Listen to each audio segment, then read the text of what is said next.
Hi, everybody. This is Ransom from the Pittsburgh Pile Driver Podcast. Normally, we would start out our shows all robust and insane with a lot of goofy titles and voices and all that jibbery-jambbery good stuff. But today, we do, before we get into the goof troop that is our episode, we want to take a moment and acknowledge the loss of a friend of the Pittsburgh Pile Driver Podcast. Sean Tischler, as you know, we have been talking about him as a sponsor of our show from pretty much the word go when we started recording however many episodes ago. And he's been a friend of the podcast. He's hooked us up with some seats at IWC. He's just, an overall good dude. And unfortunately, his wife recently did pass away. And to lose a soulmate and the mother of your children is not a joke and is not something to easily bat an eye at. So we here at the Pittsburgh Pile Driver Podcast wanted to just express our support to Sean and to let him know we are thinking about him. We are praying for him. I know there's a great distance between a lot of us and the Tischler family.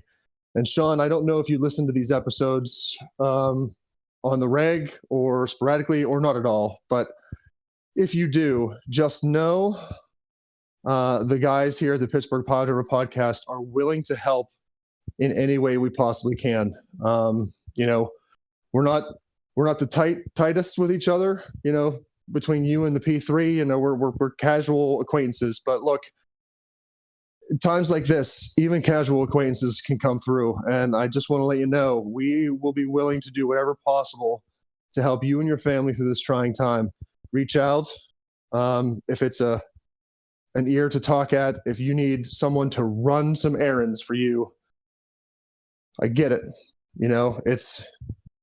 This is a tough time. And I want you to know from all of us here that if there's anything that we can do, we will do it. We will be thinking of your family. We will be remembering your wife. We'll be praying for you and your children and the rest of your family to hopefully get through this.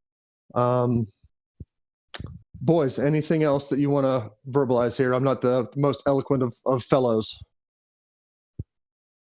I think you said it. I think you said it all, man. We're here for you. We're thinking of you, Sean, and if you need anything, just reach out, buddy. We got you. And I'm the one who's most local to Sean, obviously. I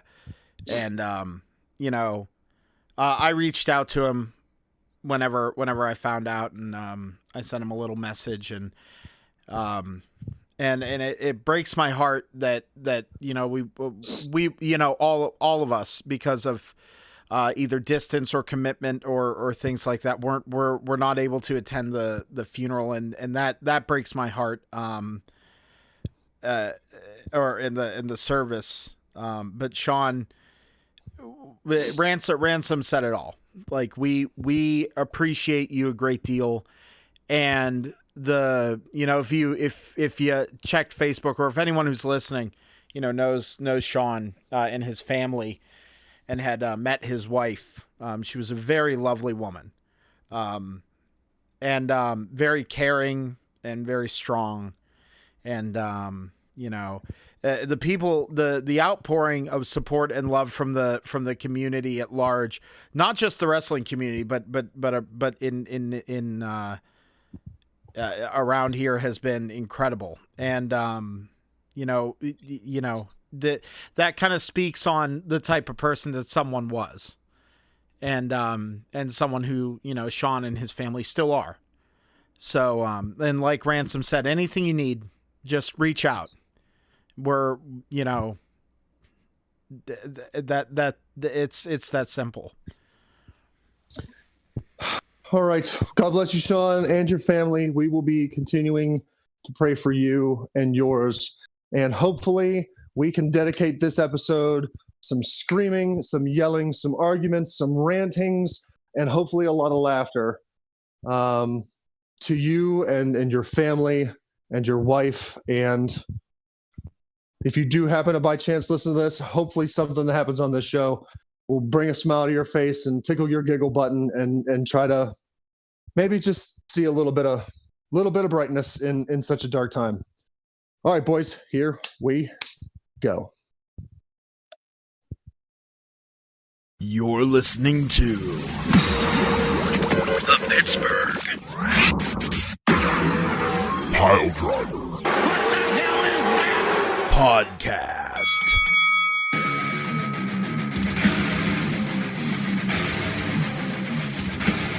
Biggity boo, biggity bee, bing bong, frickin' bang. It's that time of the week again. It's time for the Pittsburgh Piledriver Podcast, and we're going to do talkies about wrestling times and wrestling things. I have no idea what we're talking about. I have had, hell week this past week. It has been just absolute garbage for me personally. So I have no idea what's going on in the wrestling world. I haven't even really paid attention to like Facebook news stories. That's how bad it's been. It's been a dumpster fire. So hopefully the other three fellas here can pick up my slack for not really paying attention to the wrestling things and having the audacity to come on here and do a podcast. So there we go. Let's start out with that. I'm Ransom the Madman, and I'm the Herald. I am the one who comes before the one who is the galactic overlord of the Pittsburgh Piledriver Podcast. That's right, ladies and gentlemen. He is Beef Lactus, the world eater, the cruiserweight champion, your ruler. So freaking figure it out. And if you hadn't noticed, he's better than you, and you know it. However, there is a man who is hot on his trail, sniffing him out, ready to take back that Cruiserweight Championship. That man is the ruler of the Jungle Kingdom. He is Tiger Bomb Tom himself. He is with us this evening, as well as the man who stands aboard the ship of gods. He sails in from the great Nordic Sea. His blade is sharp. His loincloth is robust with the robustness of his manliness, his busting, stop saying bust. He is the barbarian himself. He is Poot the Bard, and we're here. We're ready to talk some wrestling. I have no idea what we're talking about, what's been happening with wrestling. Somebody please help me out. Mandy Rose making millions. Millions of dollars, millions of dollars, millions of dollars. Yeah, speak of busting makes me feel good. There it is. Well, busting. Yeah, that's it. But Dick's just for show. Thanks, everybody. Bye. we kind of pontificated on last show about how she'd do, and yeah, she made $500,000 in roughly a week and a half. I think she's doing okay. I think Lana's agent said that she's doing well with her private fan service too. She's making more than she ever did with WWE. So fucking A, man, like good. Wow. Good for them. And the other side, like Chelsea Green maybe headed back to WWE as her the hot mess. Whatever, her OnlyFans, whatever everybody has a different service. It's just like fucking streaming. But it's a Christmas episode, and I'm saying the F word a lot. I'm gonna try to like dial that back a little bit in the spirit of the holiday there. You're saying festive too much? But Humbug. Humbug. So, but yeah, I mean, like it seems like she's on her way back, because she deactivated her services, so she may be on her way back as well. Boo. I like Mandy. Or I like. Oh no, not boo for her coming back. Boo for her deactivating her service. Gotcha. There you go. Keep up now. I mean, even though I don't know. I haven't seen anybody's anything, so I don't know. Tangentially related.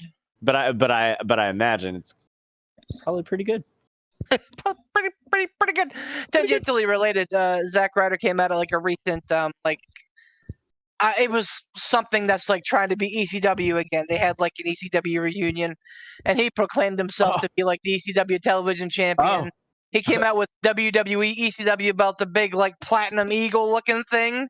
Dude, I heard something else about that show too. I heard that Devon was supposed to be there or something like that. Yeah, we can talk about that. Yeah, and apparently then he got told that's a no-go. Yeah, man. So Triple H is as corporate as Vince was, maybe. But yeah, Devon was absolutely. So again, this was it runs in my mind it was JPW. I don't know if those are the right initials or not. Somebody fact check me or not. I don't care. Jack But like they had Wrestling this big Penis. wrestling. They had this big ECW reunion planned. Minus like RVD and like maybe Rhino. But I mean, there were a lot of the names that you would expect from ECW there. Probably not New Jack. He's probably still in jail or back in jail or whatever. But New Jack killed a guy. New Jack Probably. killed a guy, man. Probably. With a trident. But yeah, I wouldn't put it past them. So Devon was set to be there as well. And obviously, Dudley Boy's big part of ECW. No. And like this was in the cards. Apparently, he, from what I've read, cleared it. He said, "Hey, I'm doing this," and apparently everything was fine and dandy until about 2 days before, whenever they're like, "Yeah, you know what? You're not doing this." And so the promoter had to send out the thing saying, "Hey, anybody who had a meet and greet with Dudley Boys, you'll be refunded, or you can transfer it, whatever." And he was like, "We're not going to stop. We're regardless of what cease and desist we may receive and everything else, like we're not going to stop because wrestling is everybody's, more or less." It's more or less what he was saying. So yeah, that's pretty crappy. I have a question regarding all this because you seem to be in the know and I am not. So, were they promoting this as ECW something, or no? Somehow it was ECW, or I think they may have used the word extreme. It may have been like Extreme Reunion or something. Okay, so Extreme Championship Wrestling or ECW, nothing like that was. Not until it wasn't labeled any of that. Not until why am I blanking on Zack Ryder's name? Matt Cardona. Thank you. Not until Matt Cardona came out with like the ECW title and like proclaimed himself like the ECW television champion or whatever. Wow. Like that was the only time they really mentioned it. But like the billing and the selling of tickets and everything, as far as I know, as far as I've seen, I don't think had anything to do, like, obviously you're going to see those wrestlers, you're going to think, oh, hey, it's ECW, but they never, like, infringed upon those letters. So did Matt Cardona bring that belt out at the event itself, or like beforehand for promotional stuff? I think he Matt Cardona, you got to give him all the credit in the world. He's really good at fucking pushing buttons. He's really good at it. Oh, yes. I think he had the ECW television championship, like the original, and he was using that for a while, but then he like dropped that in the middle of the ring and debuted the WWE ECW title, and it's like, oh boy, yeah, you want to pop the marks. That's the way to do it, man. Well, not just that, but like, isn't that intellectual property? Or just like trademark property? Like, can you just take somebody's belt and just go, "Hey, I'm over here. Look, I'm the WWE ECW TV champion. Look, I have the belt. I bought on WWE.com. Looky." So you could argue. You remember? I was gonna say if my memory serves me correct on how this works, if it's done in parody. Mm-hmm. If it's done in like in that sort of thing, like parody or humor or anything like that, it's kind of the same way that South Park could get away with shit for all those years. It really it is. It's or Weird Al. Creative. Weird Al. Well, Weird Al, but like it's creative license. You know what I mean? It's not creative license. It's what's it called? It's fair use. Fair use. Like it's the idea of fair use.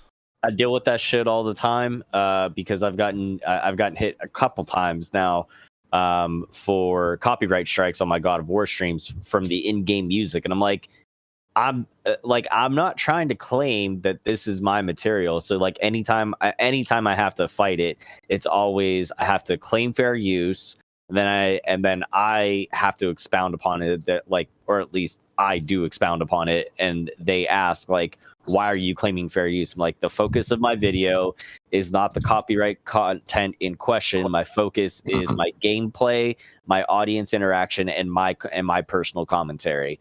And 9 times out of 10, everything's gotten overturned, no problem. There was one that was a total like bullshit one though too. It was like it was a copyright strike on God of War from FIFA World Cup, and I'm like, this has nothing to do with FIFA in any capacity whatsoever. Release, please. I was like, remove your copyright restriction on me immediately, and they did. If remember, like when you boot up the WWE video games, oh my god, well, like independent of that, I know that you got hit with strikes for those games, and it's like, what the fuck do you want me to do? But like when you boot it up, there's like that little like blurb at the bottom that says something about like copyright, like Reggie Parks classic belts or whatever. Like I think that company, Reggie Parks, whatever, was the one who did a lot of the belt designs. It may be, but they did a lot of the belt designs for WWE, and WWE actually had to give them like fair use, like, hey, we're using them on behalf of. So like Matt Cardona, it may not have anything to do with WWE. It may have something to do with that particular belt company. WWE flat out tried to block one of my Facebook videos one time because of whenever I was playing 2K20, and I fought it. I tried to appeal the dispute. They denied it. I reappealed, and then they actually like get like let me off the hook or whatever. But like this was different from the other ones where I saw it was like you have a copyright strike claim against you. You can dispute it. There's been sometimes where they don't allow you to dispute it, and it's you can either post your video partially muted with the sections of whatever is in content, like whatever content in question. You can post your video partially muted, or you can just delete it.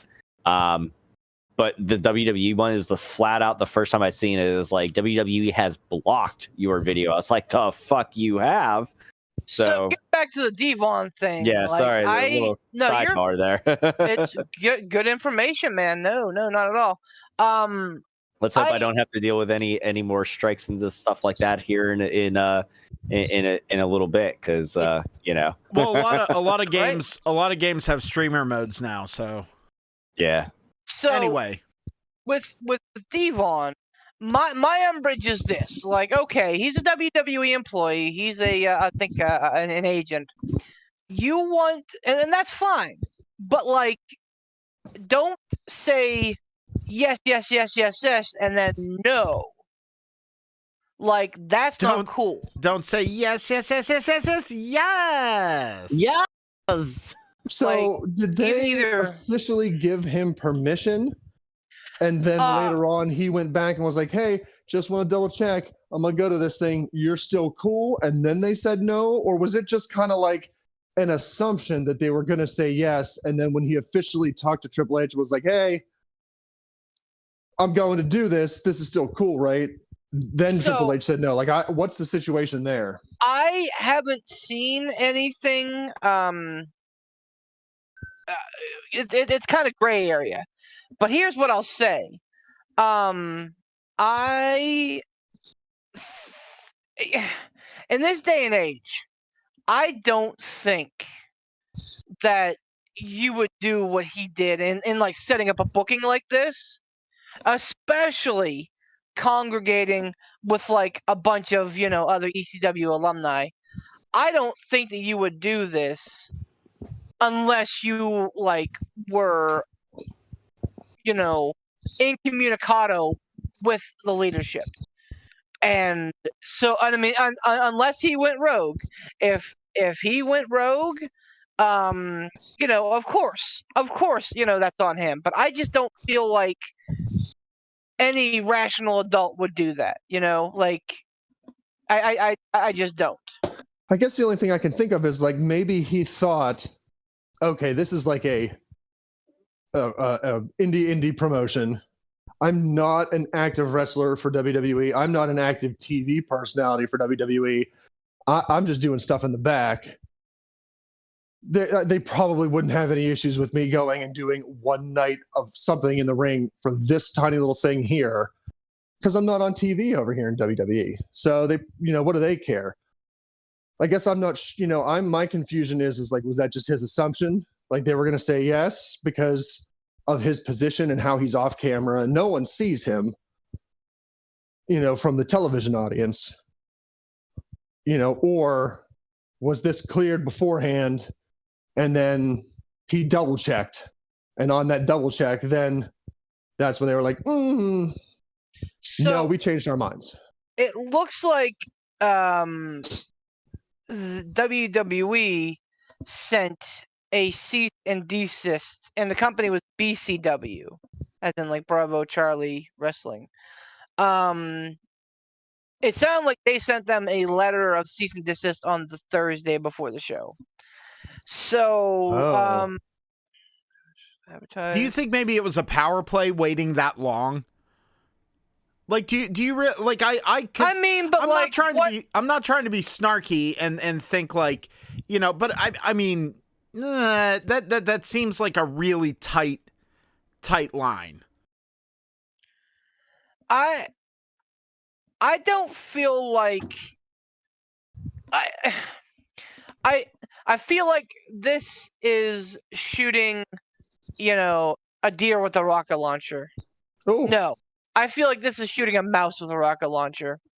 Like, BCW they're not going to impact WWE's fucking bottom line at all. At all. They're not televised. It's a fucking indie show. They're doing a tribute to ECW.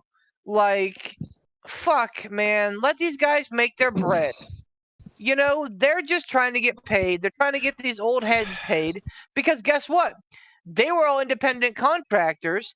So, unless they are the smartest fucking financial wizards in the world, they probably don't have a lot of the money from when WWE was like, you know what, sure, let's bring in Sandman, let's bring in Sabu, let's bring in, fucking whoever else, Roadkill. I don't think they brought in Roadkill. But like my point remains is that these guys have to like make sure that number one is covered.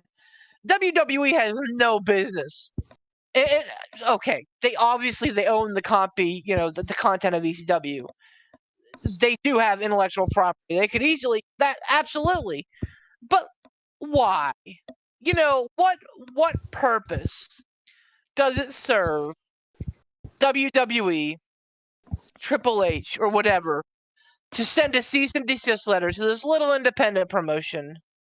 Here's. Oh, I'm sorry. Go ahead. Setting a precedent. I think that's what they're doing is setting a precedent at that point. They're waving their dicks around, man. Like, hey, we're WWE. Look at our fucking cock. No, friggin' cock. No. H is good at that. I mean, he had a lot of practice with DX. I just don't feel like I feel like this boomerangs on WWE. Makes them look like real shitheads. Versus like. So I think they stand to lose more from doing this than just letting it happen. I don't think they lose anything by letting it happen. Like you said, it's non-televised. It's a bunch of old men and Matt Cardona, and so like what are they going to lose? They're not going to lose anything. People aren't going to go, well, I don't need to watch WWE anymore. I'm going to go watch this promotion. Like that's not going to happen. It may have been on Fight. I don't know, but I mean, even at that, either way, like that was one off. Right. You got maybe $100K, probably not close to that, but you got maybe $100K, giving this company $20. Like, it would be different if these guys were active wrestlers in WWE too, because then it's like, oh, okay, you're taking our active guys, right, and putting them on a pay-per-view. And we're not getting paid anything for our guys appearing on your pay-per-view. Like, that's one thing. But, like, these are all guys that are not affiliated with WWE anymore. So, like you said, what's the harm? There's no harm WWE is going to be negatively impacted 0% by what this, little indie company does. The thing that gets my suspicion hairs on the back of my neck sticking up is they waited until, the Thursday before the pay-per-view? Mm-hmm. So maybe maybe this is me just looking at WWE with rose-colored glasses and trying to play devil's advocate and trying to be a nice guy. I don't know. But it almost makes me kind of think like something behind the scenes transpired. Like somebody, like they were talking, everything was good. Someone did something or said something, and that ticked WWE off. So then WWE was like, oh, okay. Well, if that's the way you're going to be, check out our army of lawyers, and we're coming at you. It could have even been like something like logistics of using music or certain gimmicks or certain phrases or whatever. Like, I mean, or it could have been, you know, we don't know the ins and outs of it. Maybe WWE approached them and said, listen, here's the deal. And they weren't able to acquiesce to WWE's demands. And WWE went, well, sorry, this is what we got to do. You know what I mean? Like we're seeing the headline report. We're not seeing, like Ransom said, kind of, we're not seeing everything that was involved. Well, yeah, we don't know all the, you know, seasonings and spices that went into this, you know, this lawsuit or this, you know, thing where WWE was like, no, cease and desist. It seems so weird and out of left field for them. Like, because I can't imagine anybody in WWE really having that little indie promotion on their radar at all. Like Steph, Nick Khan, Triple H, I have no idea how that's even a blip on their radar with everything they have going on in their own company. That's why I almost believe like somebody did something to blow something out of proportion. And that's when WWE was like, oh, okay, you know what? We weren't going to do anything. We weren't going to say anything. You were going to have your fun, but someone did something. Now we're mad. Like you did something to tick us off. I don't know. I feel like Poop made a point that this is kind of like a shot across the bow. This had nothing to do with Devon. I think that like after the cease and desist was sent, Devon was like, hey, you know, if this is gonna be, because Devon's kid is in WWE. NXT, so, like, right? I don't know if they've reached NXT yet, but like he's, you know, to the point where he has to start looking out for his kids with good reason, you know. Sure. For one, and then, you know, take care of your kids. So he may have proactively said, hey man, if this is an issue, fuck it. And honestly, it could have just been Devon, you know, again being like, hey man, don't forget I'm going to do this thing, and they're like, oh wait, what? And, or like it got floated up to management at like that time, like, oh by the way, Devon's going on this for this weekend, and they're like, going on what now? Again, it feels awful ludicrous to have a breakdown in communication to that level with this company, but this company also did a pretty good job of hiding the lecherous old man for the better part of fucking half a decade or half a century. That's so yeah, yep. So, you know, we.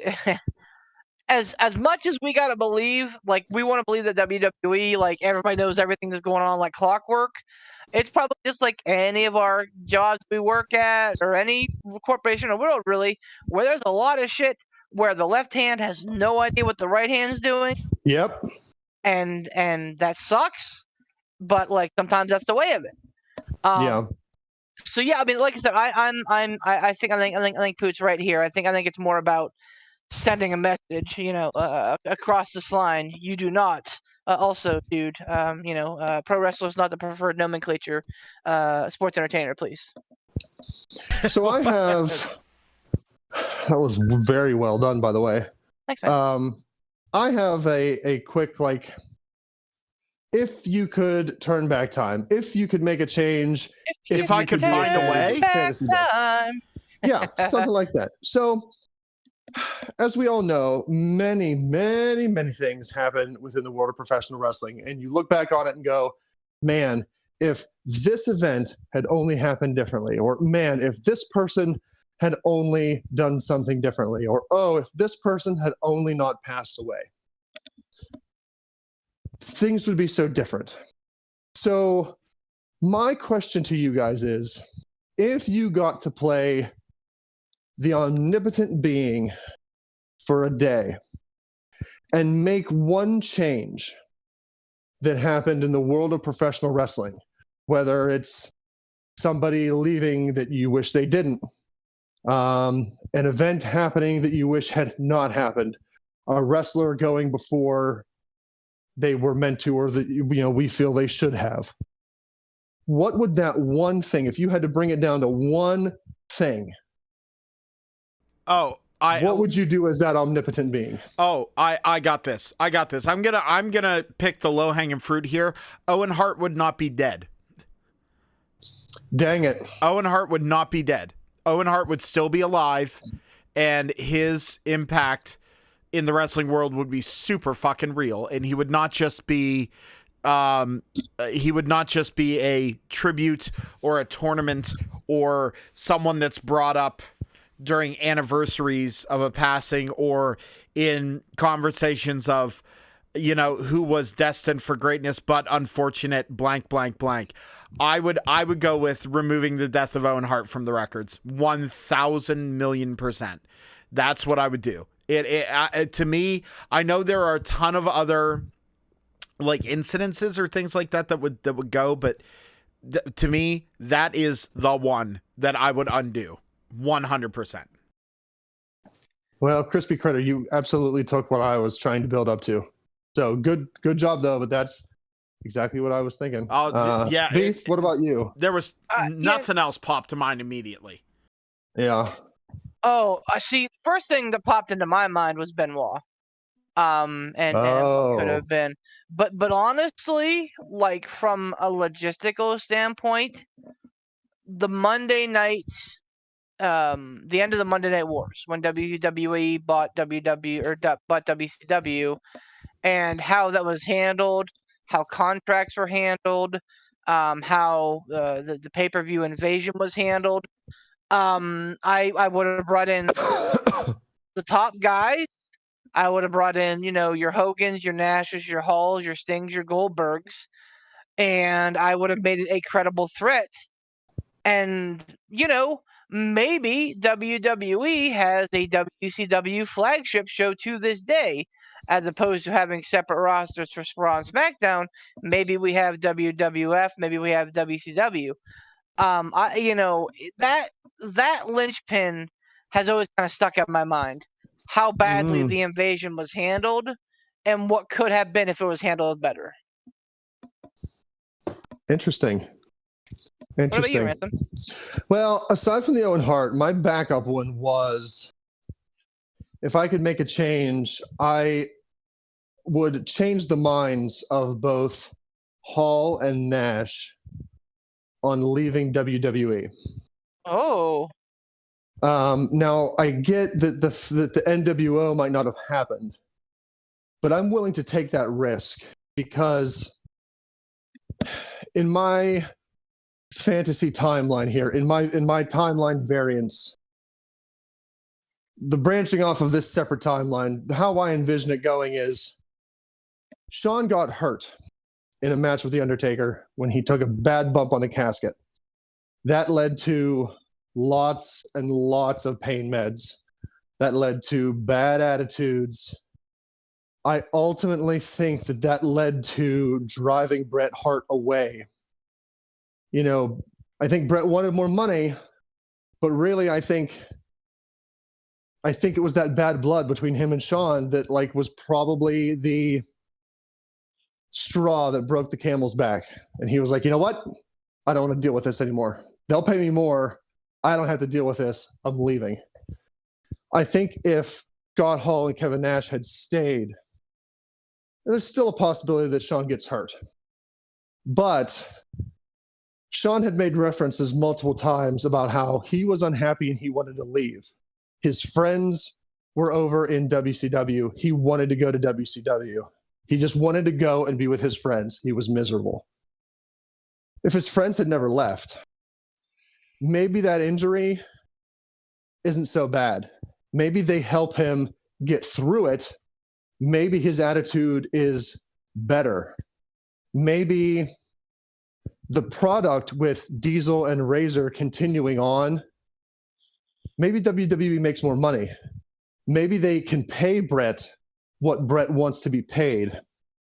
And with maybe Shawn being in a better place and Brett getting the money he thinks he deserves, Brett never leaves. And if Brett never leaves, he never gets kicked in the head by Goldberg. He never suffers the stroke. He's said it before. If he was still in WWE, he would have never let Owen go up to the rafters and come down on that rig. So, like, when Vince was like, hey, let's do this Blue Blazer thing coming down from the ceiling, Brett had said multiple times, if I was there, I would have never let him do that. So we never would have gotten the Blue Blazer coming down from the rafters in that goofy, in that goofy harness rig. I really think that if those two guys would have stayed, I don't know what happens with WCW at that point. And frankly, I don't care. I think the 90s and 2000s in WWE look vastly different because I think Shawn sticks around. Even if he can't wrestle, I don't think he gets warped up on pain meds. I think his friends being there help to manage the bad behavior. I still think he's featured on television. Maybe Razor doesn't go down a bad path with alcohol. WCW exploited Scott Hall's alcoholism in an angle, which was probably one of the most detestable things I think I've ever seen on WCW programming. Confirmed. Was having him come out pretending to drink, pretending to be drunk, and capitalizing on the fact that this man needed some help. But instead of helping him, they exploited it. So I think a lot of things change, not just the fact that WCW doesn't have the NWO. Forget that. I don't care about that. I think a lot of things are different in WWE. And even to this day, I think things probably would have been different if those two guys would have just stayed. That's probably what I would change, because that has the most interest to me of what if possibilities. That's interesting. Yeah, I mean, because that definitely, has a lot of ripples, and I mean, there are tons of them. What if the curtain call never happens and Triple H wins King of the Ring and Austin doesn't? Like, what happens then? There are a ton of really great what ifs. Yeah, man. That's a good one. All right, enough of my insane ramblings of what could possibly happen. Let's talk about things that are happening, I guess. Yeah, man. Let's talk about a couple big strong boys and a couple programs.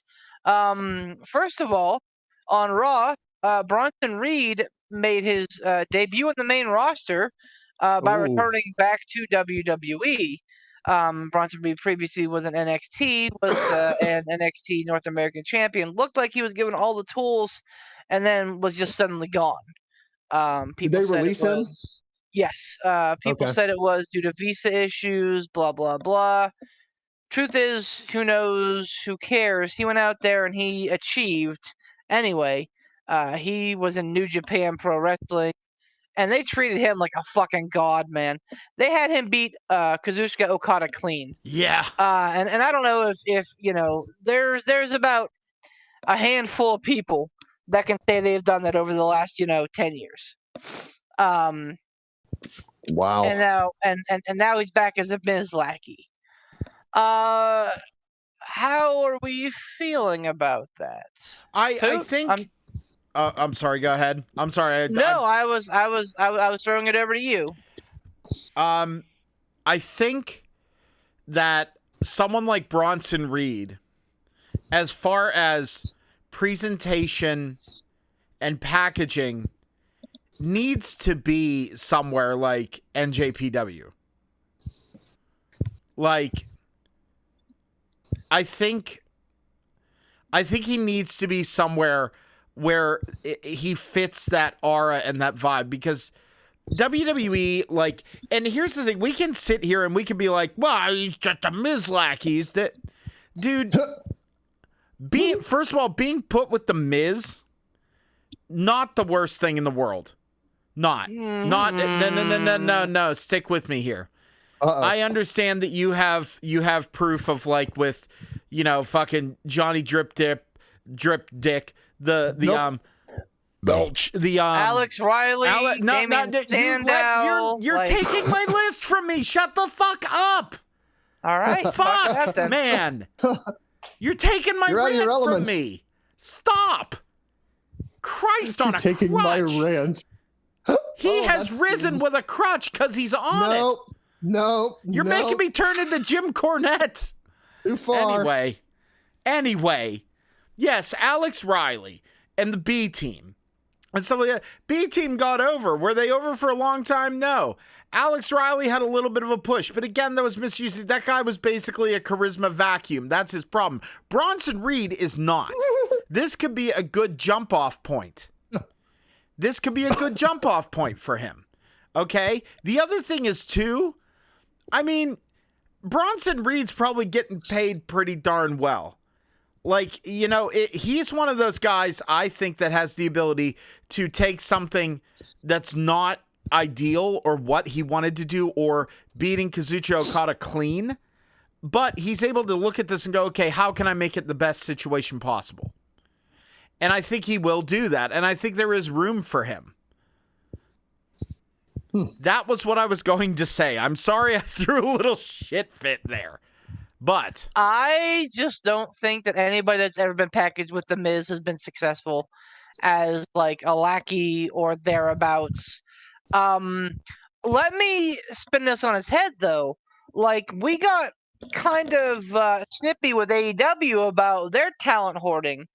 What's Triple H doing right now? Like, he brought back Gargano. He hasn't been doing anything. He brought back Loomis. Loomis is embroiled with a feud with The Miz. He brought back Karrion Kross, who started out real hot and has fizzled out. He brought back Top Dollar, B-Fab, and that ilk. They're not doing well. They're losing all the time. Great. I'm glad all these people are coming back to WWE. But what's happening to them? You're gonna run into AEW-itis. Exactly. That's what I'm saying. So, if we're going to have an opinion about one company, it needs to be the same across the board. So I think that absolutely Triple H right now just trying to grab talent so that AEW doesn't have it. Will they eventually find a place? Probably, because WWE has 2 rosters, 2 shows, 3 really. That they can play between. So yes, it's likely that all of these guys will find homes somewhere, along the way. It's just very kind of tough to see the forest from the trees right now. I think this is a classic blunder. I absolutely think that Bronson Reed coming back to WWE is a mistake. I think that he was, for a gaijin to go over to Japan and beat Okada, it took fucking Kenny Omega 4 damn years to beat Okada. And he went over there, he learned the language, he immersed himself into the culture, and it took him 4 years. Bronson Reed went over there and did it in the G1. Well, did it in less than a year. It's very clear that they were grooming him for an IWGP title run somewhere down the line. They were grooming him to be the big monster, the next big Giant Baba, Big Van Vader, however you want to compare him, man. Like, they were absolutely, they had plans. And I think that this is short-sighted. And yeah, I think it's, and I love Bronson Reed. I love the gimmick. I love his look. There's a lot about him to like, man. I just think that this is, and I mean, obviously, again, like you mentioned, he could be getting a big payday. If he is, good for him. I hope he is. I hope he is taking care of himself first and foremost. But as a fan, I hate the move. I guess I have a question here. Is it possible that that this is a very small run between him and the Miz.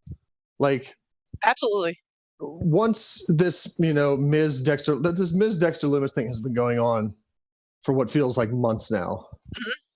So once this thing is put to bed, is this an opportunity for Bronson Reed to turn on the Miz, stop being his lackey, and the Bronson Reed versus Miz feud sets up his big push to, oh no, hope it's pizza. Does that put like set him up into like his big singles run, his big push, because he'll feud with the Miz, he'll get one over, Miz will get one over, he'll get a big one in the end. He stands victorious. I'm not your lackey. Look at me, big strong boy, and then goes out on his own and just starts wrecking faces.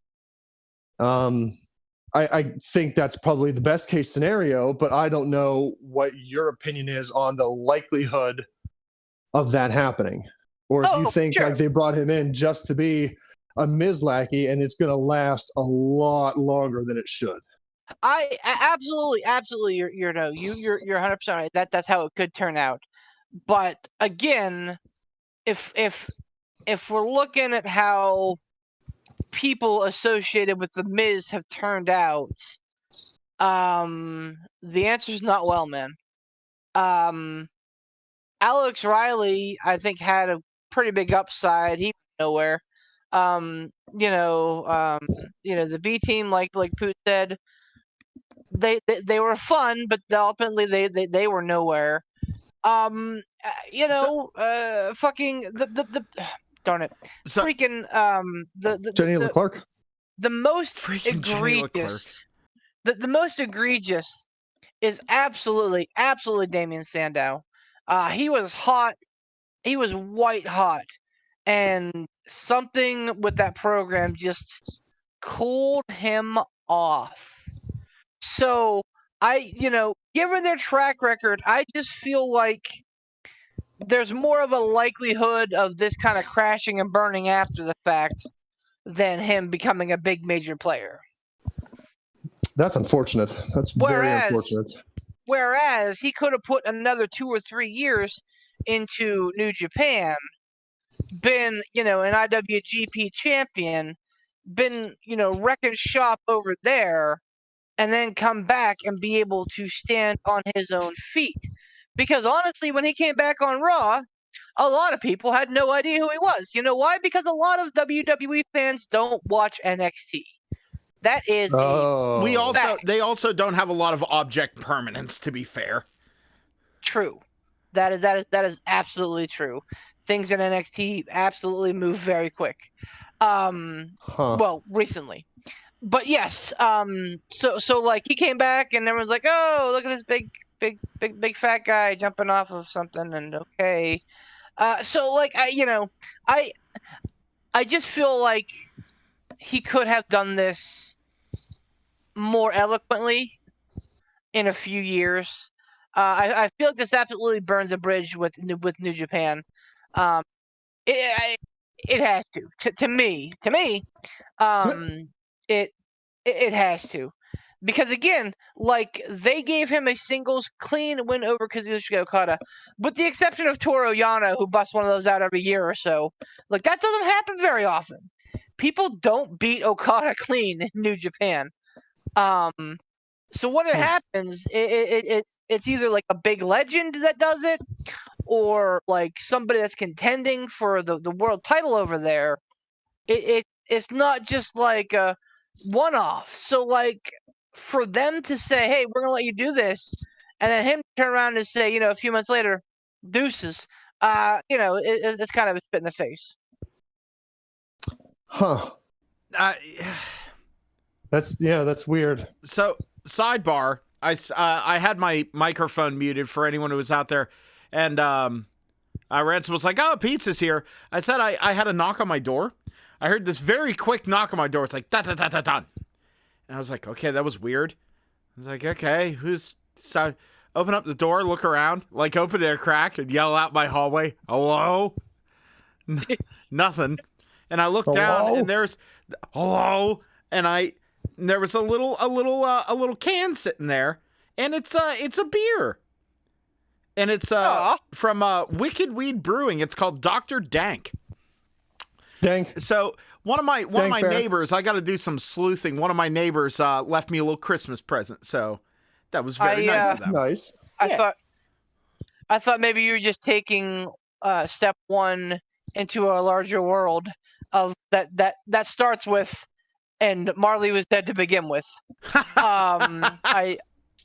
I thought tonight was the night, Poot, that you're going to be visited by 3 ghosts. But yeah, the ghost of Christmas disappointment, more disappointment and sadness. Anyway, no. Oh man. Oh, Poots, come in and know me better, man. Dang it. But yeah, man, absolutely, we need to with all things, kind of see where this goes, ride it out. I just, and I hate, freak. I said that I'm trying to be more positive, right? That I'm trying to have a positive outlook. I really am. But when it comes to wrestling and the Steelers, I just feel like I'm a realist. All right, I see things how they really are. Yeah. So when Triple H took over, I was excited. I think we all were. And there were some banger pay-per-views. To be fair, there hasn't been a letdown pay-per-view since he took over. Premium live event. But so you're basically you're waiting for the other shoe to drop here. I feel like the weekly content is starting to circle the wagons and feel a little bit more like what we experienced during the Vince era. Not completely, mind you. But I feel like all these guys, and I touched on it a little bit earlier, that were brought in, that were lauded by the fans. Oh, so glad that, Killer Cross is back. Oh, Johnny Wrestling's back. Hooray. They're just not moving the needle.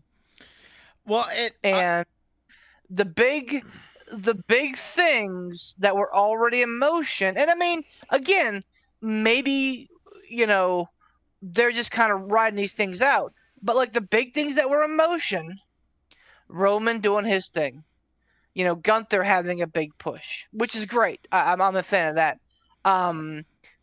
Cody and Rollins. Reportedly, Cody's going to come back, be healthy, and face Seth Rollins at WrestleMania again. As opposed to winning the Rumble and being the guy that beat Roman Reigns, they're tossing him to have another match with Seth Rollins. They've all been great, but I mean, come on, guys. Hey, you like filet mignon? How about another filet mignon? Hey, I heard you like filet mignon. You want some more filet mignon? Yeah, but you get sick of steak eventually. No, right? I know, and that's my point. Is and also, to be fair, moving the needle is a lot harder nowadays with wrestling. For sure. It is. It's 100% exponentially more difficult. And because there's people now have kind of been conditioned partially by WWE and partially by AEW. I would argue a little bit more so by AEW that to expect these mind-blowing reveals and crazy outcomes to matches and debuts that are just, oh my God, holy fuck. If I had to pick one of the debuts in recent memories that gave me absolute fucking chills and goosebumps and made me thrilled was Adam Cole's debut. Absolutely. 100%. Because we all kind of knew that Danielson was going to be there. Adam Cole was out of left field, man. And you're absolutely right. And that's part and parcel with this, Twitter world, TikTok world, where everything's kind of short-sighted and quick and easy, and no one has attention spans anymore. And there's a lot of that dopamine dump, instant gratification kind of thing. Correct. Yes. So, and then, like I said, I'm positive. I think maybe Triple H is just trying to kind of like fuse what he wants to do with like what was already in place. But I mean, come on, like there are just some things that are like absolute misses. And again, here we are in a month, Royal Rumble. I think it's fair to say that Cody should be an odds-on favorite to win. And again, they and who knows? They may be disseminating this information as red herrings. They absolutely could be. To get us off the scent of Cody winning the Rumble. But there's I don't know, man. Like the other side of it is like, yes, it's keeping these guys who are coming back, these guys and gals who are coming back, in the public's eye. Like it's giving them a platform, Cross and Gargano. Like those are the two big ones, I think. Yeah, but to what means to an end, though? Well, and I mean, keeping them relevant until Triple H can go, okay, now, Rook to night one, checkmate. Until Triple H can really start to get his people to where he wants them to be. It lays a track record for them, because again, like I mentioned, for the most part, WWE fans don't watch NXT. They don't know who Johnny Gargano is. Whoa, that went off the rails real quick. They don't know who Johnny Gargano was forever. They don't know who Johnny Gargano when. Or like Killer Cross. Like these guys, they may know them to see them, but for the most part, they're unfamiliar. He's creating branding. I get that, and like I said, that's my positive view. I'm thinking, okay, we're just kind of biding time until he can really kind of get out there and make some moves. But I just I don't know, man. There's a lot that makes me feel like, oh boy. The other thing that because I mentioned about two big guys, as was put on Dynamite by Rick Ross, that you're a big motherfucker, Keith Lee. He and Swerve have kind of separated, and now Swerve has an entourage with Rick Ross and Parker Bordeaux and some other guy with a face tattoo. I think I'm here for it.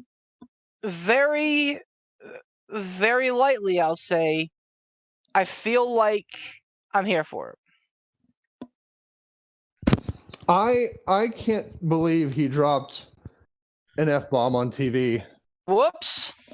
Like, I don't know how big of a deal that is. I don't know if there are going to be some major repercussions from that, or if that's just one of those things where, like, he gets to the back and Tony goes like, okay, we can't do that again, just so you know.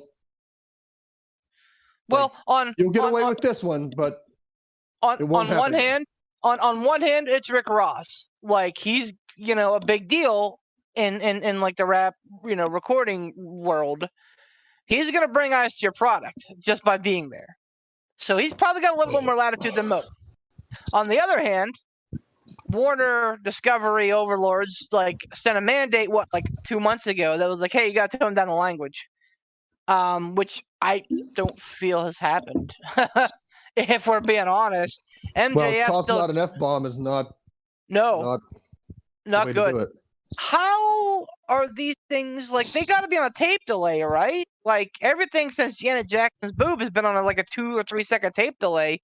I don't know how they don't have a dump button. Well, yeah, but the thing is, the tape delay and editing for that kind of stuff, because it kind of functioned the same way in radio broadcast media. Like, you either operate on a tape delay or you don't, and depending on what your programming is, that's risky business. But with them, you can choose. That's why the tape delay's there, so you can make the call. And it's not a 2-second or 3-second tape delay. It's usually somewhere around 8 or 10. Somewhere around there, at least from my memory. If my memory serves me correct, it's been almost 2 years since I had to remember this shit. But you can make the call, and I think, you know why they didn't make the call to edit that out? Because it's going to get eyes and ears on the fucking product and get people talking, like what we're doing right now. Yeah, probably the same with the DX reading the USA's list of words that they don't want DX to say. And the best part is USA loved that shit. Right. You know, like that worked out well for them, but like, you know, it's a different time. I don't know how well this is going to work out. Like you said, Poot, though, this might be a thing that's just kind of like, hey, the promo was great. Don't do that again.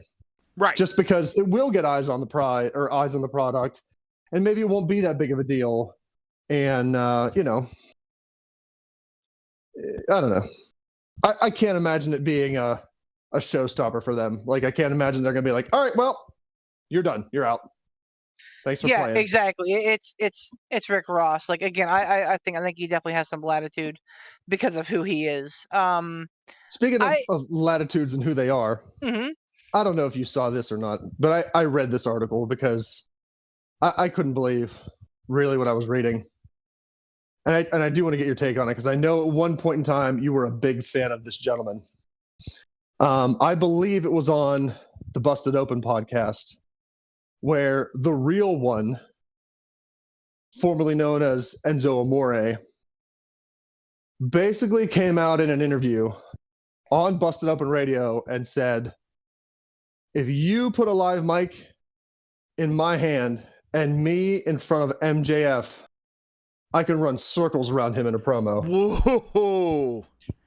And I had to reread that a couple times, because I thought, all right, look, Enzo was that's what brought him to the show in WWE, was his mic skills. His in-ring skills were not good, but his mic skills were on point when he was there. His in-ring work for the most part was passable, but yeah, you're right, not super great. Right. But to I think have the arrogance to pretty much say about the most on fire heel that is in professional wrestling at the moment, if you put a live mic in my hand and me in front of him, I can run circles around him in a promo. That screams to me of just obliviousness. I don't know if he's caught any MJF work. I don't know if he just has heard about MJF and is like, people like this guy. They say he's great on mic. I could beat him. But I want to get your guys' take on that, because I read that and I thought, this guy is not really all with it here, if that's what he's thinking. Hot take. I think he's right. I don't think he would run circles around him. Holy moly. I don't think he would run circles around him by any... What holy moly? Beef said hot take. I think he's right. That is, yeah. So it's the hottest it takes. My point was, I don't think he'd run circles around him, but I think he'd keep up with him. The big thing with Enzo, real one, whatever you want to call him, so like, he is always about that brash, cocky attitude. That's why a lot of people loved him. That's why a lot of people hated him. Because he was so cocky, so brash, so arrogant that it bled over into real life. I absolutely think that Enzo could go toe-to-toe with Maxwell Jacob Friedman. And wow. Given given the opportunity, could show him up. However, absolutely, I think AEW needs to book it, man. Oh my heavens. Bring him on, let him duel, and then have MJF just squash him. Enzo gets paid. We got a nice little how you doing? We get a nice little reason to remember why we all loved Enzo for a while.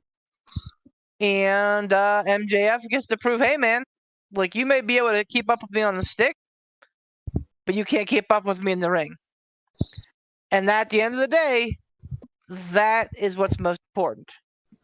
So it's not professional talking; it's professional wrestling. So I guess follow-up question to that is: you say book it. Absolutely. Is there too much arrogance in Enzo for them to say, okay, you guys are going to go toe-to-toe on the mic. Go out there and give him your best. But we're going to have a match. He's going to squash you. 1, 2, 3. And you're done. Like, that's your payday. You were on TV. You get paid. But that's how it goes down. Do you think there's any arrogance in Enzo that stops him from doing that by saying, like, oh, well, no, like, I don't. Maybe we do 3. Like, maybe I'll beat him 1, he beats me 1, and then the third one's kind of fishy. But he still wins. He'll still go over. But, like, I'm not going to take just one match, clean pin, and roll off into the sunset. How you doing? I don't know where the arrogance factors in that. Well, and the other side of the coin is you got to worry about him going rogue on the mic too. Like, yeah, you need to take delay on that. Right. Well, not just that, but like AEW likes to give people enough rope to hang themselves with. Mm-hmm. And like I said, absolutely. Like I said it whenever he was in NXT, and I'll say it again. I think he was every bit as charismatic and as good on the microphone as The Rock was. Enzo was. So, wow. like, I absolutely thought there were big things ahead for him. But he got in his own way. That being said, I think that he could absolutely verbally joust with MJF, but like if like the word is TK, like, all right, you're gonna go toe to toe, but at the end of the confrontation, MJF's gonna have the last word or whatever, and Enzo's like, yeah, sure, whatever, and then goes out there and doesn't want to play a ball. Like, then you got a situation on your hands where a guy should have done something but didn't, and that's a whole nother bag of worms. And obviously, I mean, we wouldn't possibly be talking about Tony Khan controlling his locker room, right? That's never been an issue before. So, like, this is certainly something that you would need to kind of tiptoe around. But I think that's probably the best way to address it, and that Max will, if he addresses it at all. Even though I'd love to see it happen, if he brings it up at all, I think he'll just squash that shit immediately. He'll say something about how, like, Enzo was so great that he couldn't even keep his job or something like that, and let that be the end of it. He'll just fucking roast him, and that'll be that. That's how I anticipate it going down. Again, it wouldn't be the worst thing in the world. I mean, honestly, it's and now for something completely different. You know what I mean? You don't think that he'll, like, the likelihood of him actually working out some sort of deal and coming on AEW TV, do you think the likelihood of that's pretty low? Well, the only thing I'll say is this, is that the way that they're building MJF, the way that MJF is talking, is that he's only going to defend the belts on pay-per-views. He does not want to be a guy that defends the belt on Dynamite. He wants to make it special, which is a great heel tactic. That's basically what Brock Lesnar did. Yeah. And I mean, they've had guys, Moxley defended the belt on television all the time. I think Omega defended the belt on television. Like, there's certainly a precedent. But yeah, a Hangman did.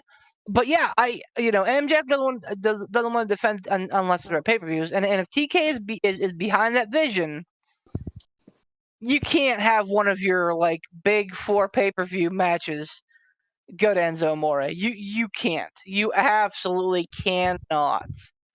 Yeah. The other thing that's kind of a wild card is all this is Big Bill, which is a fucking terrible name. Freaking terrible name. But who's Big Bill?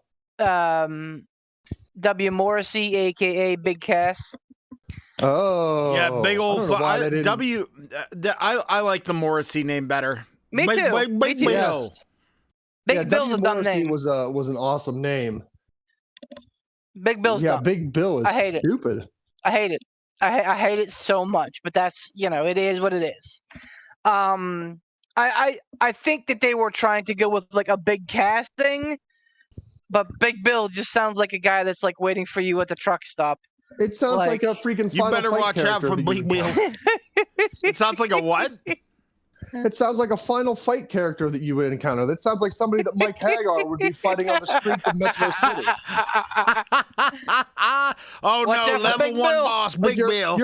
You're playing as Mike Hagar and you're walking through the slums of Metro City, and all of a sudden here comes the mini boss. It's Big Bill. Here comes Big Bill. Oh no, and it's just he's got the blue health bar that you had to get down to yellow, and you had to get down to red. And all he is just a bigger version of one of the enemies you fought earlier with sunglasses on. Yeah, he's a bigger version of Andor. Oh. Or Ondor, or whoever, the Andre the Giant ripoff of Final Fight. Like, that's what he is. No, Big Bill is not a good name. But my point remains, like, if there's any heat between those two, and like that relationship's been freaking weird. I'm doing terrible with this. Are you saying between Cass and Enzo? And Enzo, yeah. Oh, they have bad blood? Oh my gosh, they were like the best of friends, and then like there was like a big split because I think Cass saw what Enzo was doing to himself, and he was like, I don't want to be part of that. And like Enzo was like, I don't need him anyway because I'm the Shawn Michaels, he's the Jannetty. So like there was like legit like heat there, and then like you can't say that in the wrestling world. You can't say that. Once they both broke their separate ways, they both had some speakies on the others, and was like, yeah, they're a real piece of shit. And they worked a couple after Big Bill got himself clean. After they came back, they were working together. They kind of put their differences aside, and then it just kind of fizzled out because Enzo is the human being equivalent. His own worst enemy. He's the human being equivalent of like weak old bacon grease stuck in your sink. Like he's just like. If he could if he could be a rational human being, he'd be good. Is that what you were going to say? But yes. But reportedly, you know who was the same way? Macho Man. He was a freaking lunatic. Like he was who he was in real life, walking around like Randy Savage, like we saw on TV. That was Randy Poffo. Hold on, and I'm gonna make a noise, and I guarantee you I'm gonna get beef to pop. You're mentioning Macho Man. You ready? Yeah. Have you never seen the Just Breathing In? The Just Breathing In. Oh, there you go. Yeah. Yes. But yeah, man. Yes. If Enzo could like dial his personality down to like 7 in real life, and not be a complete overconfident jagoff, absolutely he has a chance to be a big star.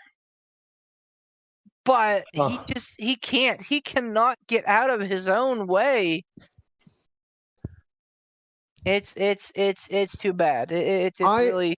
I wish I had that kind of aggressive confidence that he has, because like he hasn't worked in a major promotion in so long.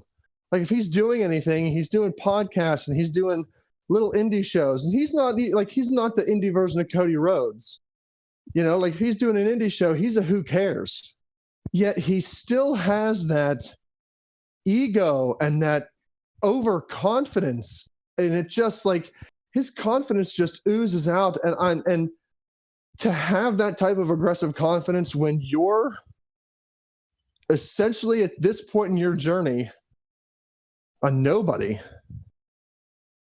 Lord Almighty, sometimes I wish I had half of that aggressive confidence in my life where I could just be like, hey, I got it. Don't worry about it. Like, look at me. Look at me. I'm great. I'm the best at what I do, and you're going to respect me. Yeah, like, holy cow. For him to have that type of confidence and not really be anywhere or doing anything is, I mean, it's egotistical to the end, but at the same time, it's kind of like, it's a little impressive. Like, man, I wish I had a little bit of that. No, agreed. And again, you know, maybe he'll figure it out. Maybe he'll maybe he'll get it together. Maybe he'll, you know, resurface someday. Yeah. But yeah, I mean, the clock is ticking. He probably should do it soon. Yeah, man. Yeah, man. Well, we'll see. But and maybe go out and like learn to wrestle a little bit. That might help him a little bit. Yeah, man. Speaking of clock ticking. Yeah, clock ticking. We're getting there. Now, since we're getting long in the tooth, actual real world time wise, do we want to do 2 episodes, or do we want to do the stump the chumps right now? Yeah, let's keep this rolling. Let's just have this be a bigger one. That's what she said. And let me check her inbox here. I've heard that one before. Anyway. Yes. So yeah, our man, the maniac. Which I want to, you know, I give Pat a lot of shit every week because we toast him a lot. But we also talk about how great he is. You know, Pat, bottom of my heart, thanks for sending the video. For the ransom for the beef quinox. I appreciate it, buddy, and it's you know, obviously you 3 that are here with me, that goes without saying, and I mean really anybody involved.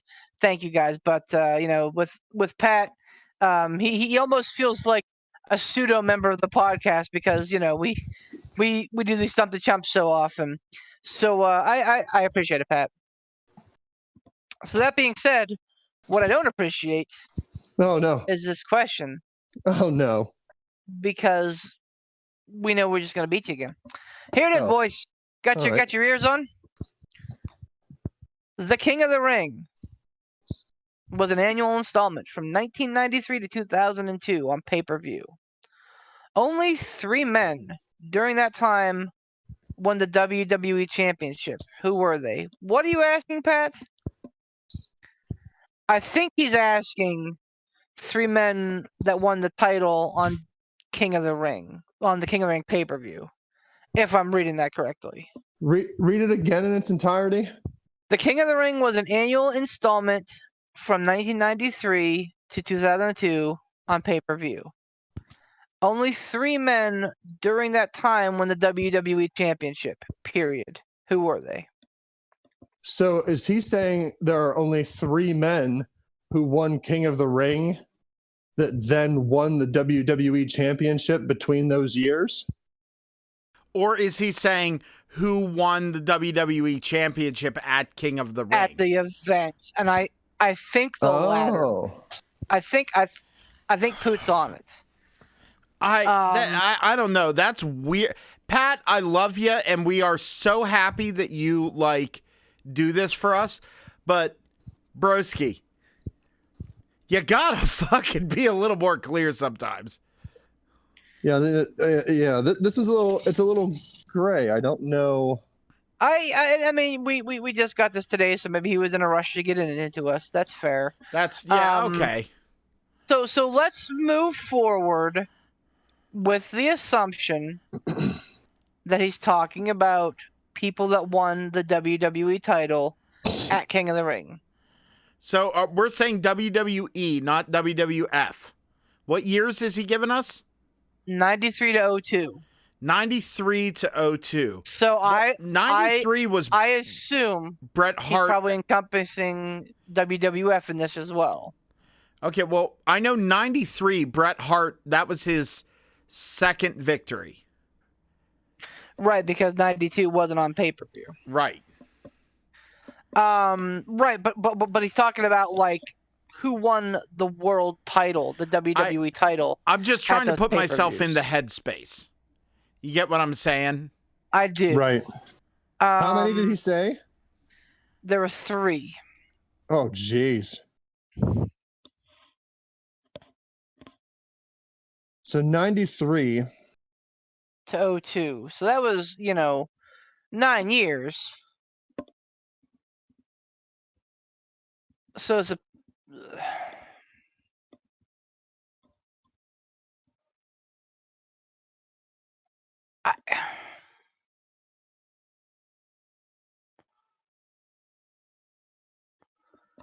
We've never had that big of a pregnant pause.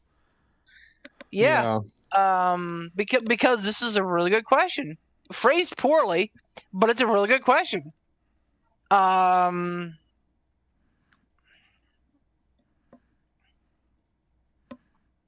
So let's talk about the biggest stars from that time period. Oh, obviously, Hart, Shawn carried the title. Starting in 93.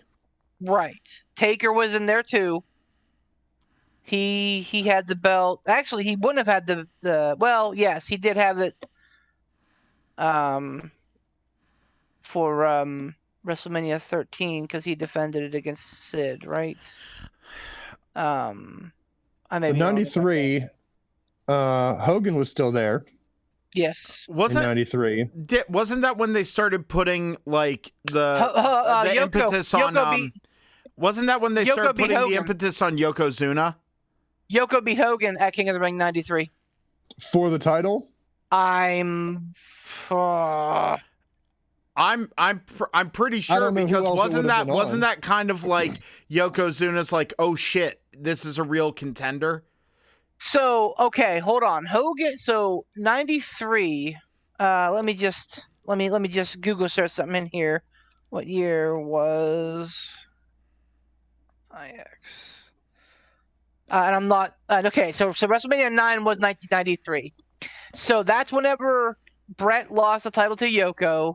Hogan came out and beat Yoko for the title. But 93 was also the Lex Express storyline, okay? And Lex Luger faced Yokozuna at SummerSlam, I believe. Because remember they did that thing, the Lex Express, and he showed up on the aircraft carrier on July the 4th to slam him to set up that storyline in the match. He didn't win at SummerSlam, but he faced him. So Yoko had the title back by SummerSlam. There were and again, this was 93, so it wasn't like there were other events. Before SummerSlam or after? Because I always remember before. It was between WrestleMania and SummerSlam. So absolutely, Yoko. I will say that Yokozuna beat Hogan for the WWE title, WWF title at the time, at 93. So that's right. One out of how many? One out of 3. Yikes. So at least we got one. We got one so far. Belch. So 02, we can eliminate Cena. We can eliminate Orton. I think we can. Can we eliminate Austin? Because Austin's big thing was winning the 96 King of the Ring. Right, but he's talking about people who could have won the title. No, I know that. That's why I'm saying because Austin, I thought all his victories were on the Big Four. I don't think Austin ever won. I don't think Austin ever won the title at a King of the Ring. King of the Ring. Probably. You're probably right about that. But I won't roll it out altogether. So people that realistically. So again, this is kind of what I was getting back to. Main eventers during this time: Hart, Michaels, Austin, Rock, Foley, Big Show held the title for a time. Triple H. And that's pretty much the list, Taker. And Kane, I know that Kane and Undertaker like shared a victory over Austin at one point, and Kane had it for like 24 hours at one point. I'm fairly confident that neither of those things happened at King of the Ring. So realistically, our list should be, and then correct me if I'm wrong, and feel free to add to it. But again, Hart, Michaels, Austin, Rock, Foley, Taker. Big For Show. what? That would have been main eventers that won the WWE title at all during that span.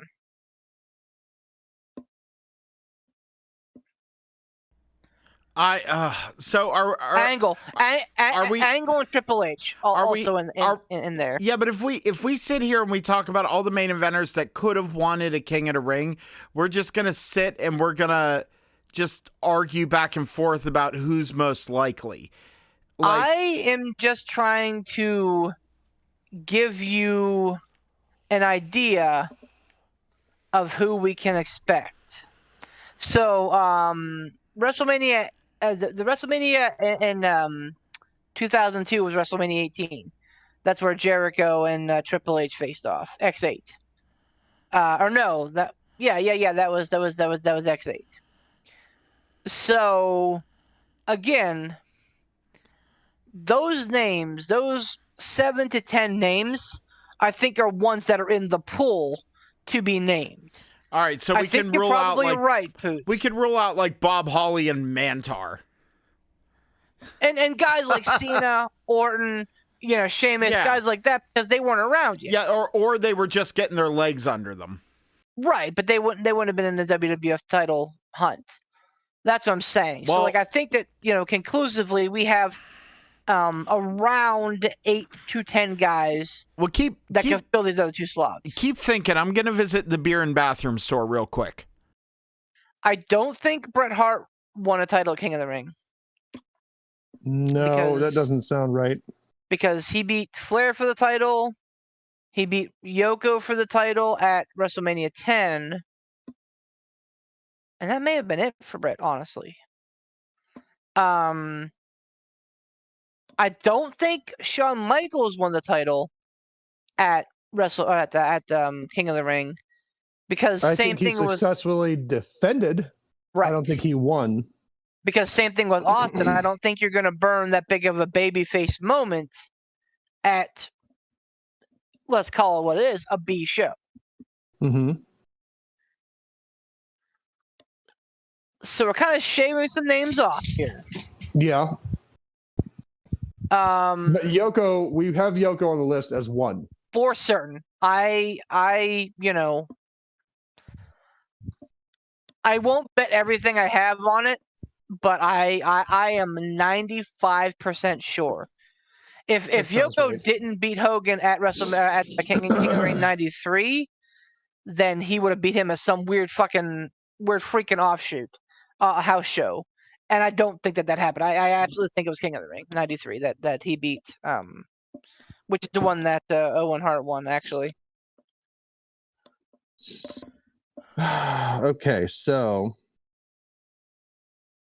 Oh, Diesel. Diesel was absolutely in that same time period as well, so he could have definitely. Now, in the list of people that you named, wasn't there a first blood match between Kane and Steve Austin that took place at a King of the Ring for the WWF Championship, where, like, if Austin won, Kane had to set himself on fire? I think you're right. And Austin got broken open, and Kane wound up winning that? Because Kane couldn't have gotten broken open because he had that mask on. Because he only had the one sleeve, right?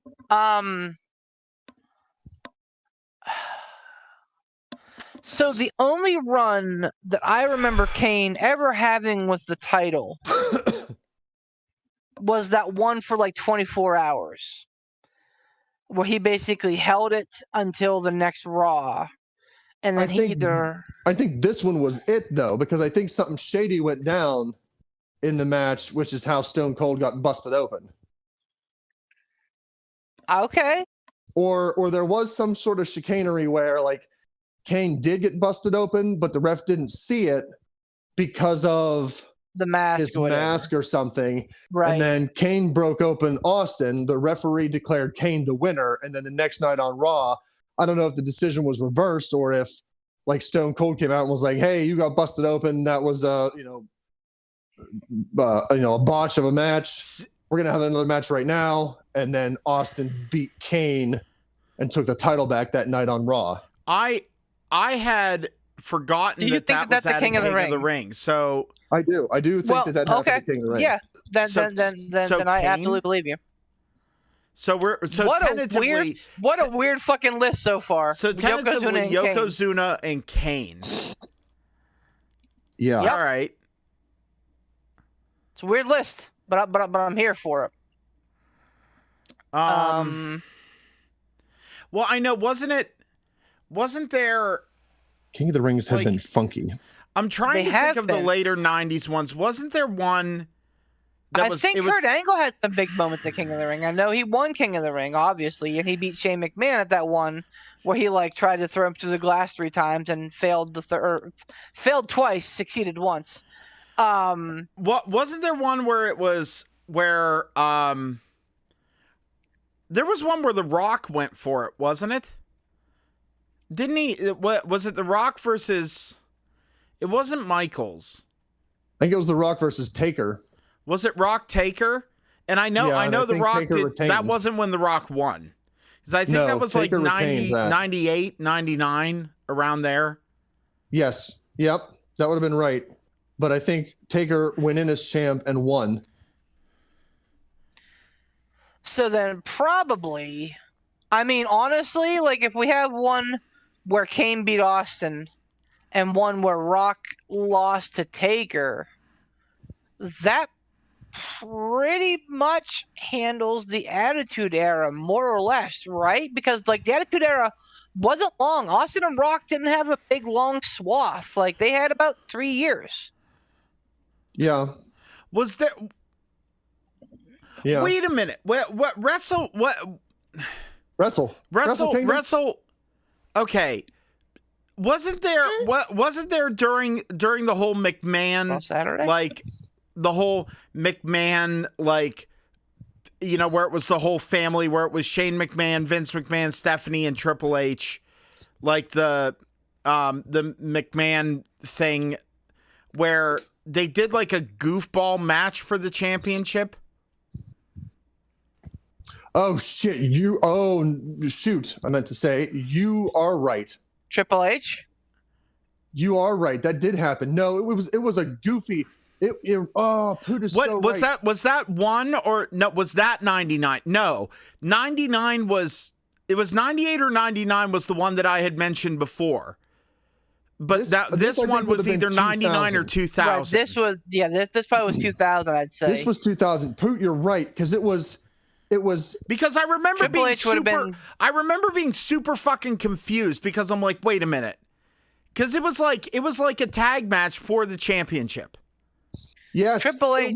It was a triple threat tag team match. You're absolutely right, for the WWF title.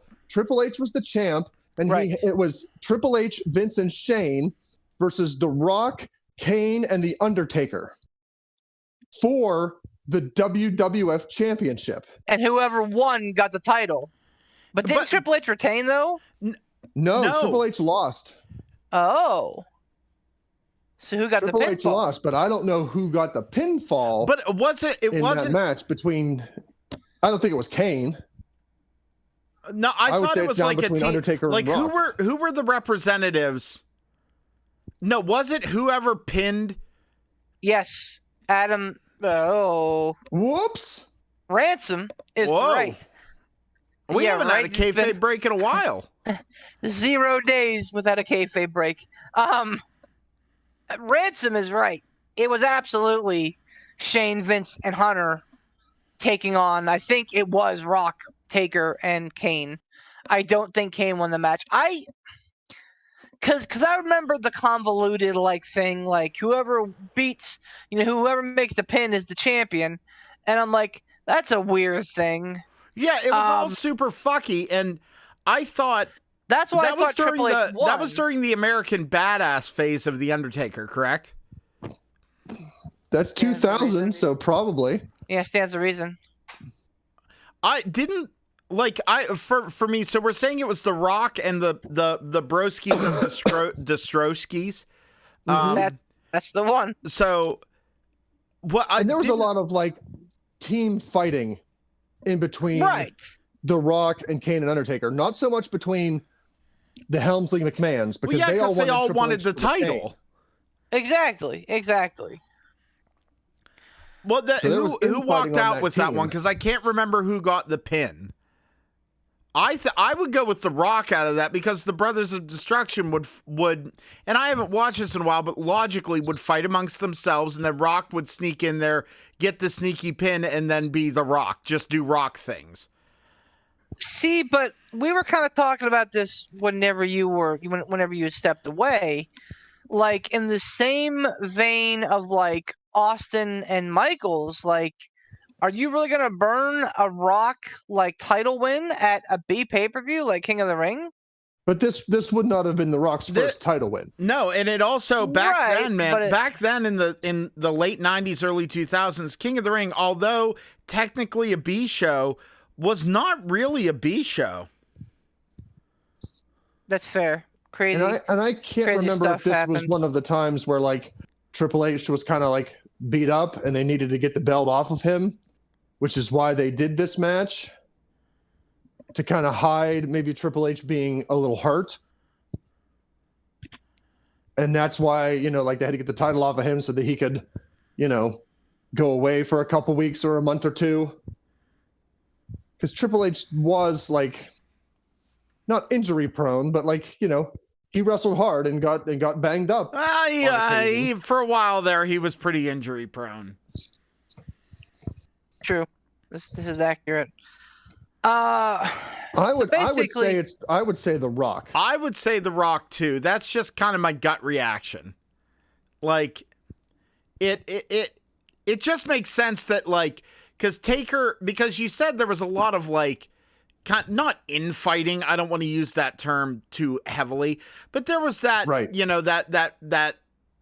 that kind of brother v brother, one goes to get the pin, the other pulls him off there. It makes sense. And at that time, they were kind of humanizing Kane a little bit. Taker was more Mark Calloway-y. So my kind of gut reaction is, is The Rock just sneaks in there, takes the belt, and then he has programs with two other dudes for 6 months. You know what I mean? So I can distinctly remember in this where The Rock went for a pin and Kane pulled him off. Right. I can remember snippets of this match. And I remember that happening. So I remember there being infighting there. Here's my hesitation. And there wasn't infighting in the McMahons, was there? No, because they were a unified front. The Rock would have held the title going into WrestleMania 17, which was the next event after this one, which was, King of the Ring 2000, which is what we're looking at. The Rock held the title going into 17, and Austin beat him for the title at 17 with the help of Vince McMahon. Thus, the heel turn, which wasn't really a heel turn because he was in his home state. I don't think Rock would have held it for almost a full year here. He might not have. He might have lost it in between and gained it back because they did hot potato things. It's true, but when the hell was Taker's... It's Taker could have beaten Rock at the next one or two pay-per-views, held it for a couple, and The Rock could have beaten him. So he didn't have a ton of big reigns. Undertaker didn't until the SmackDown or era a ton begun. of big Romans. He obviously beat Hogan, and then lost it back 7 days later. And he beat Hogan beat him for the Undisputed title whenever that was a thing. Yeah, and he was the American Badass at that point. But like between those times, he didn't have a ton of title reigns. Maybe one with the Winged Eagle. Other than that, and I don't. It might have bounced back to Triple H. Or even Kurt Angle. That's accurate. So here, I think you're right. Because I feel like watching WrestleMania 2000, I'm like, man, The Rock absolutely should have won this match. Well, I thought that Mick Foley should have won the match, but then when he didn't, I was like, it should have been The Rock's to win, and he didn't, and I was like, this is stupid and bullshit. And I remember feeling like King of the Ring 2000 kind of corrected course with giving The Rock that win. So that kind of makes sense, honestly.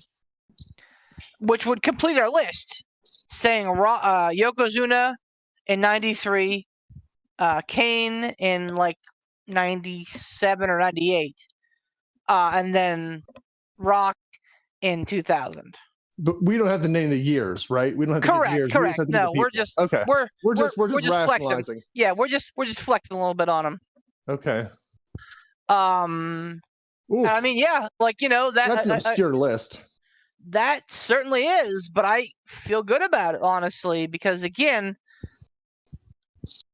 Because looking back, there were enough King of the Rings that didn't have a WWF WWE title match, and there were enough King of the Rings where there were title matches, but there were a lot of retentions. Right. There weren't a lot of turnovers, and there was only 10 technically events.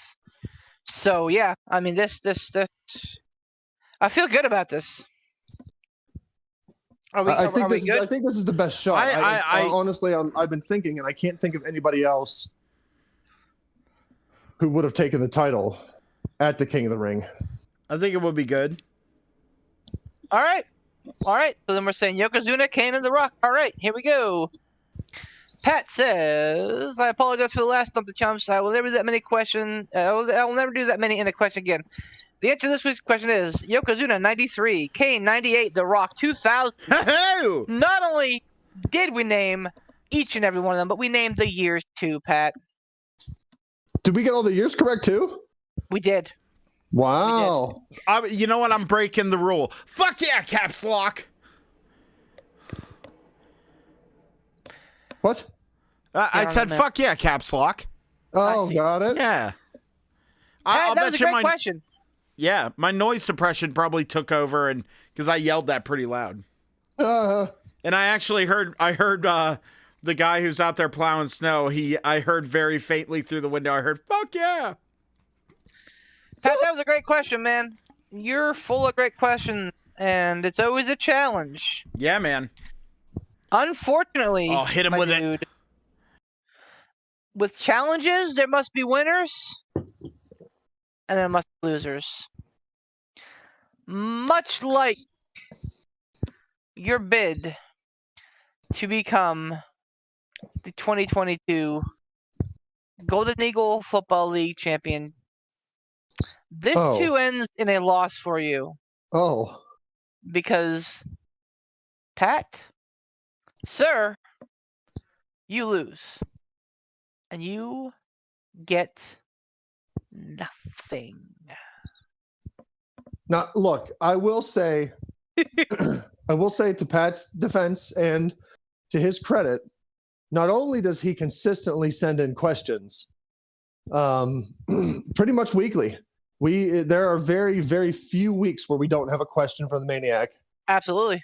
So, he's a loyal fan and sends in questions regularly. But not only that, I would say probably 90% or higher of the questions that Pat sends in are thinkers. There have been a few that I think like thinkers. Yeah, I think there are a few that maybe have slipped through that we have either talked about in group chat or in a couple of podcasts before that maybe he didn't catch. So we were like, oh, we recently talked about this. This answer is easy. Boom. But most of the time, we have to really play a hardcore game of connect the dots to get Pat's answers correct. Accurate. So big kudos to our buddy Pat the Midcard Maniac, because he's a great fan, consistent fan, and the questions are always thinkers. So thank you, Pat. And they're always as my fun. boy Greggy, as my boy Greggy Mimosa may say, big ups to Pat. Big ups to Pat. Dude. Yeah, right. Definitely. Now. Oh, sorry. Yeah. I was gonna say legit. Every time that we do this, I always go, man, I gotta go back and watch more wrestling. Yeah, like even if we get it right, I go, fuck, I gotta brush up. Yeah, like I want to go back and watch that King of the Ring match, that triple threat tag team match for the WWF title, because that sounds like it was a wild match, and I can remember snippets, like flash memories here and there, but I can't remember the whole match, and it makes me want to go back and watch that match again. And it's also a bunch of wrestlers and performers who all knew each other and got along. So it's going to be fun. Yeah. So while there are praises to be dealt out to the Midcard Maniac, there are some, that's a cheer. There are some jeers that we need to dish out here. We got one question from our buddy Ryuk last week. I know Ryuk listens to the podcast. I'd like some more questions from Ryuk.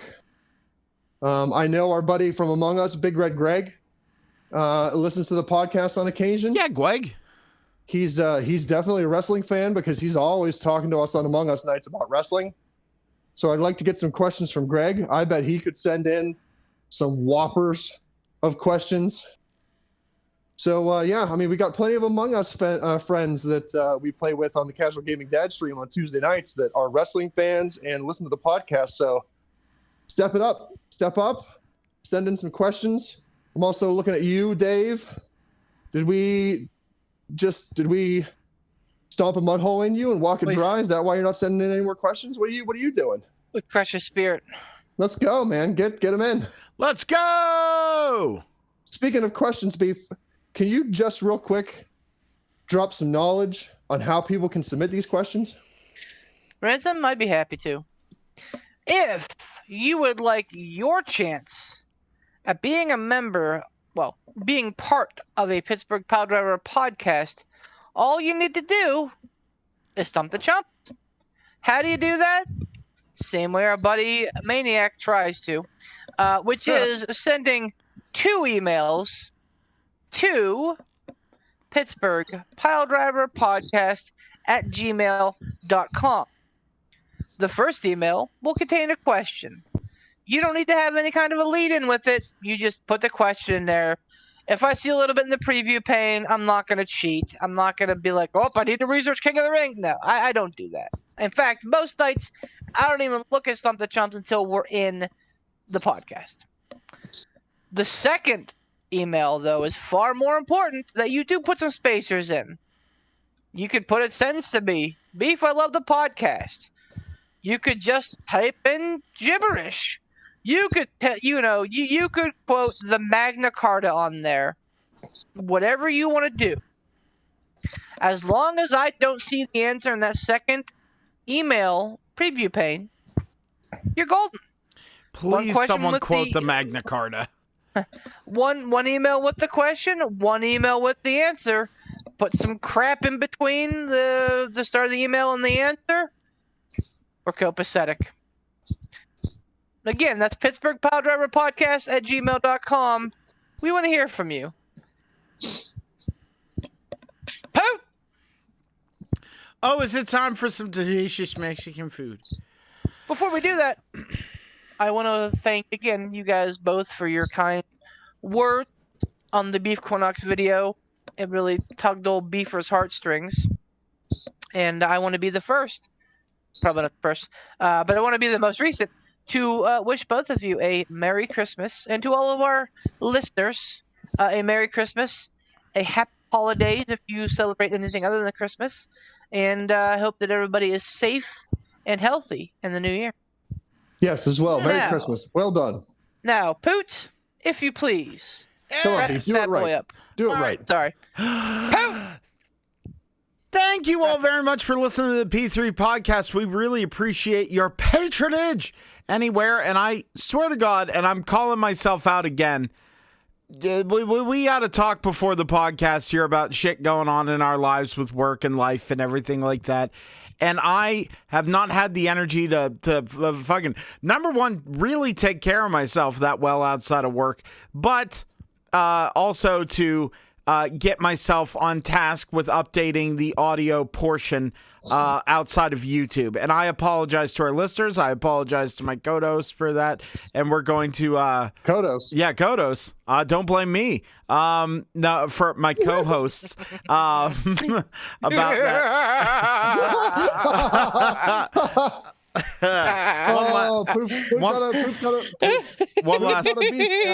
One last pop. I got a beef cackle. I needed it. Don't blame me. Don't blame me. No, I want to apologize to all you guys for not doing that. It's been a little bit tough for old Puderino in the old life space lately, but that's okay because tomorrow is another day, as they say. And anyway, it's another day for you to listen to more of the P3 podcast. Go back and listen to our backlog, you idiots. I mean, you lovely people. It's the holidays. I can't call you idiots. $49.99. I'm getting off track. Thank you very much to Casual Gaming Dad himself, our very own Tiger Bomb Tom, who was here earlier in this podcast, and his page on Facebook, on Twitch, and YouTube, Casual Gaming Dad. We really appreciate him being here, and we appreciate having fun on Tuesday night Among Us streams. It's always a good time, even though people tend to just yammer over each other like a bunch of insane cats trying to herd themselves, which so much. But you should still check out Casual Gaming Dad. Give him love and support and say, I heard you on the P3 podcast. Now I'm here.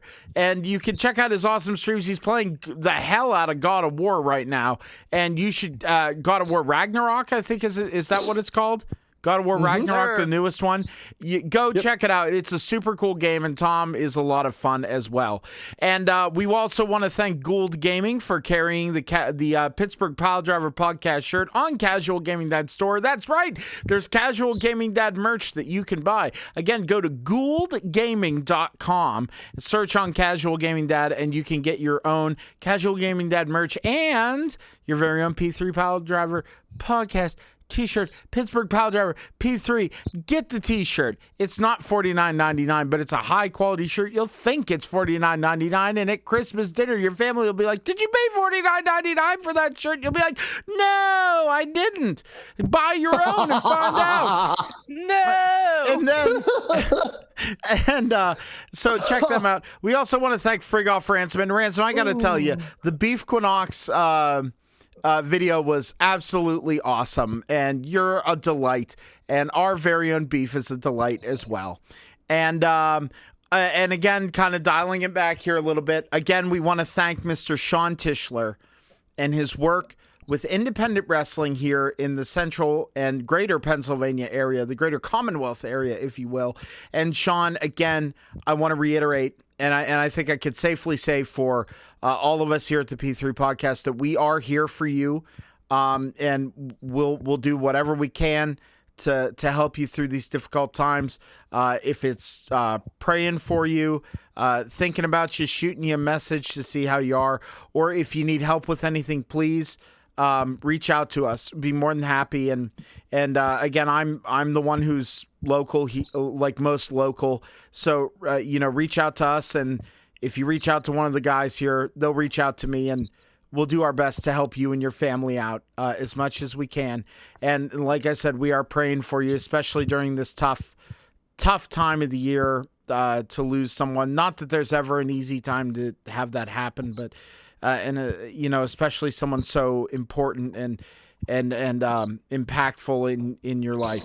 So Sean, seriously, our best wishes and our thoughts and prayers are incredibly with you, buddy. We love you and we appreciate you a lot, and there are a lot of people who do. For myself, the Barbarian, Poot the Bard, for our wrestling, and I'm not gonna do it. I'm gonna let the Herald do it. What? It's Christmas. Poot, yeah. I would like to give you the gift of reading me out. Go right ahead. Oh, hold on. I'm going to build up to it. Our very own Tiger Uppercut Bomb Tom, Mr. Casual Gaming Dad himself, the Madman, the genius Madman, I will say, Mr. Ransom over here, and for your reigning, defending, undisputed, galactic destroyer of worlds and champion of eternity, Mr. Beef, the legend. Merry Christmas and a Happy New Year. Merry Christmas.